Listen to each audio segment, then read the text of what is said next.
Hello everyone. The topic is classification of software requirement. तो कल हमने सॉफ्टवेयर रिक्वायरमेंट के बारे में पढ़ा था कि सॉफ्टवेयर रिक्वायरमेंट क्या होती है। आज हम उसकी क्लासिफिकेशन के बारे में पढ़ेंगे। तो लास्ट वीडियो में हमने सॉफ्टवेयर रिक्वायरमेंट के बारे में पढ़ा था कि सॉफ्टवेयर रिक्वायरमेंट बेसिकली क्या होती है, जो हमारा कस्टमर डिमांड करता है एक डेवलपर से कि उसे अपने सॉफ्टवेयर में क्या फीचर चाहिए होते हैं, वो हमारी एक सॉफ्टवेयर रिक्वायरमेंट होती है। अब फर्दर इसकी क्लासिफिकेशन है, ये 3 टाइप की है। First is functional requirement, second is non functional requirement, third is domain requirement. तो सबसे पहले हमारी फंक्शनल रिक्वायरमेंट आती है। अब फंक्शन रिक्वायरमेंट बेसिकली है क्या, तो इसके कुछ पॉइंट्स है। Any requirement which specify what the system should do. It means कि हमारे सिस्टम ने क्या काम करना है। जो क्लाइंट है वो अपने प्रोडक्ट को किस तरह का देखना चाहता है, कि वो किस तरह से चले, उसमें क्या फीचर्स होने चाहिए, वो हमारी क्या होगी, फंक्शनल रिक्वायरमेंट। सेकेंड पॉइंट है इधर, a function requirement will describe a particular behavior of the function of the system when certain conditions are met. Third point, this is the list of the actual service which a system is provide. अब क्या है, जैसे customer ने अपने developer को बोला है, कुछ 10 फंक्शंस की लिस्ट दी है कि ये मुझे 10 फंक्शंस अपने सॉफ्टवेयर में चाहिए। तो ये जो 10 फंक्शन की लिस्ट होगी ये उसकी फंक्शनल रिक्वायरमेंट होगी। फंक्शनल रिक्वायरमेंट जो है वो डायरेक्ट रिक्वायरमेंट होती हैं, जो हमें डायरेक्टली कस्टमर बताता है कि उसे क्या क्या चीज़ें अपने सिस्टम में चाहिए, वो किस तरह का सिस्टम चाहता है, उसकी वर्किंग किस तरह की होनी चाहिए। ये क्या होती है, फंक्शनल रिक्वायरमेंट। इस फर्दर इसके एग्जांपल है, feature of the software which the client demand.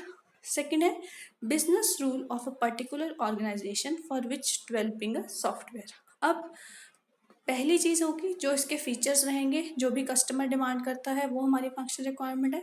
Second है, कोई कंपनी होगी, उसके कुछ अपने बिजनेस रूल होंगे जो वो फॉलो करती होगी।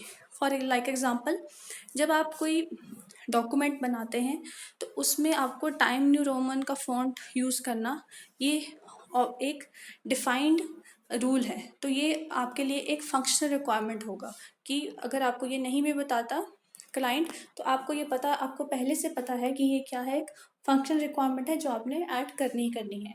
सेम वे में हर कंपनी का वर्क करने के अपने अलग तरीके होते हैं, अपने अलग एथिक्स होते हैं, तो उसने कुछ रूल्स बनाए होते हैं।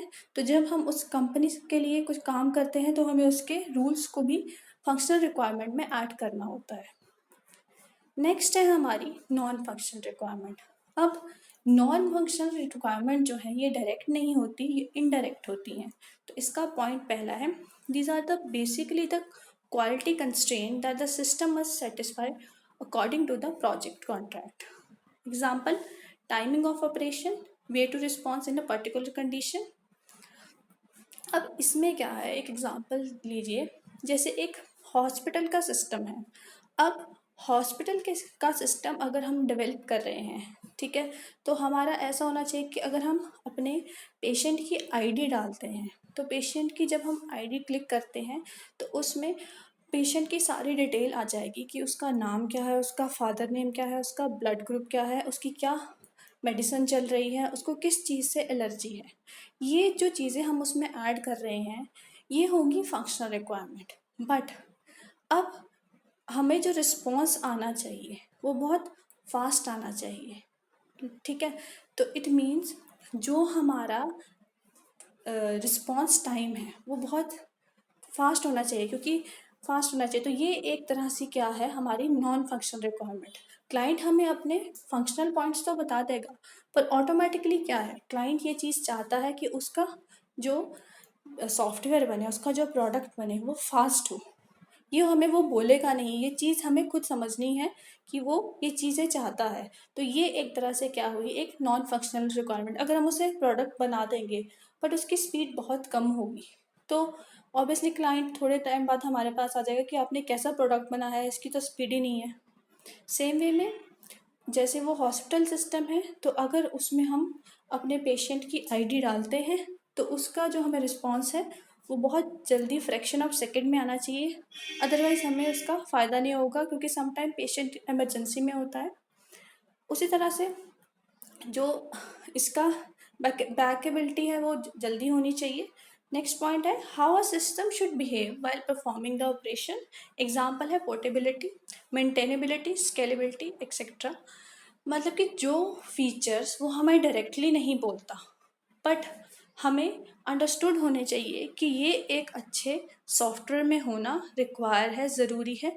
इसके बिना हमारा सॉफ्टवेयर प्रॉपर नहीं हो सकता, परफेक्ट नहीं हो सकता। जैसे उसका speed time, response time portable होना चाहिए, मेंटेनेबिलिटी उसकी फास्ट होनी चाहिए, स्केलेबिलिटी होनी चाहिए, रिकवरी रेट उसका बहुत जल्दी फास्ट होना चाहिए। ये सब क्या है, नॉन फंक्शनल रिक्वायरमेंट्स है।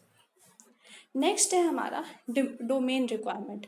अब डोमेन रिक्वायरमेंट के जो मेन पॉइंट्स हैं, domain requirements are the requirements which are characteristics of a particular category or domain of project. Second है the basic function that a system of a specific domain must necessarily exist come under this category.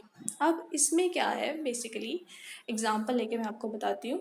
अब कोई school का system है, अगर हमने एक school का student की डिटेल बनानी है तो उसमें हर स्टूडेंट की हर डिटेल होगी, उसकी नेम, उसका रोल नंबर, वो कौन सी क्लास को बिलोंग करता है, उसके क्या सब्जेक्ट है, उसके पेरेंट्स के कॉन्टैक्ट। सेम वे में जो डोमेन रिक्वायरमेंट क्या होगी, जिस तरह से एक स्टूडेंट की लिस्ट आई है उस तरह से हमें उस फैकल्टी की लिस्ट भी आनी चाहिए। ये हमारी डोमेन रिक्वायरमेंट रहती है।